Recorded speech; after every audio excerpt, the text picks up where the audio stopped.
Paano nga ba ako kumita ng ganito? Puro tambay lang naman yung ginawa ko. Holiday nga pala ngayon at alas 8 na ng umaga na nagantay tayo ng booking. At 9:57 na ng umaga na nakuha natin itong una nating booking, Valenzuela to Diliman. May abono siya na 1,000. At after 10 years, sa wakas nakakuha rin tayo ng kasabay. Valenzuela to Baysa. Bulky siya at medyo mabigat. Kaya ang sabi ni Mama, mag-a-add na lang siya. 132 yung shipping. Sabi niya, gagawin niya na lang daw 300. Ayos, jackpot. Diretso na natin to. Nakarating na nga tayo dito sa una nating drop-off sa Baysa. Buti na lang tinulungan tayo ni Sir. Medyo mabigat kasi to. At binayaran nga tayo dito ng 300 pesos. Binigyan tayo. At nakarating na rin tayo dito sa pangalawa nating drop-off dito sa Diliman. At binayaran nga tayo dito ni Sir ng 1,000 sa abono natin at 229 sa shipping fee.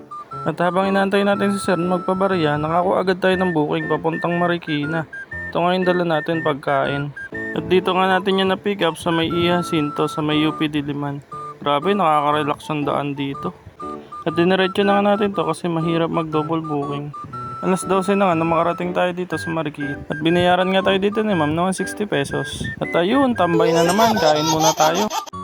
At ito na nga, salamat, nakaagaw na naman tayo. Pang-apat na booking natin, Marikina to Kaunlaran sa may San Juan.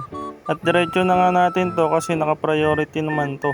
Swerte na lang kung makakakuha pa tayo ng kasabay. At yun, nagdilang anghel, nakachamba pa tayo. Pasig to Caloocan South, 153 yung shipping. Ito yung panlima nating booking. At ayun, real quick, nadrop na natin to dito sa may San Juan. At sinuwerte-swerte pa nga, nakakuha pa tayo ng pangkating trip papuntang Caloocan South.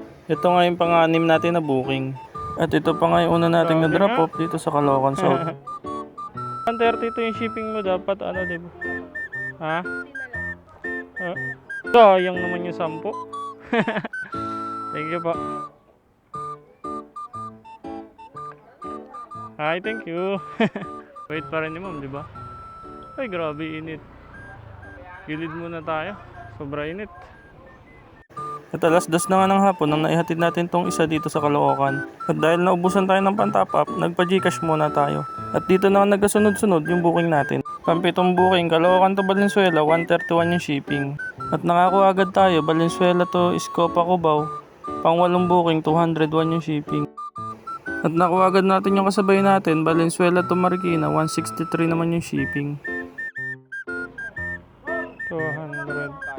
At ayun, pag-drop natin sa Escopa Cubao, nakakuha agad tayo ng booking papuntang Valenzuela. Hindi pa natin na-drop yung Marikina natin. Pinapauwi na agad tayo.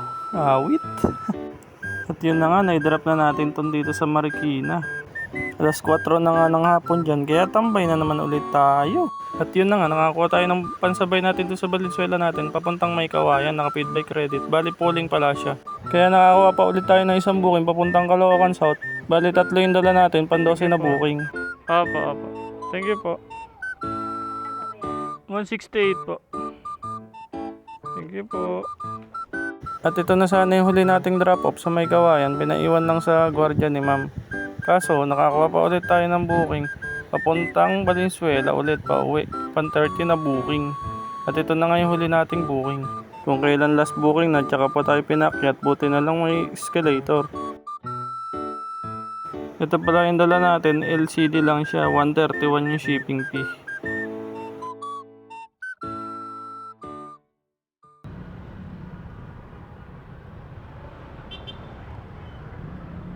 Alan? JB.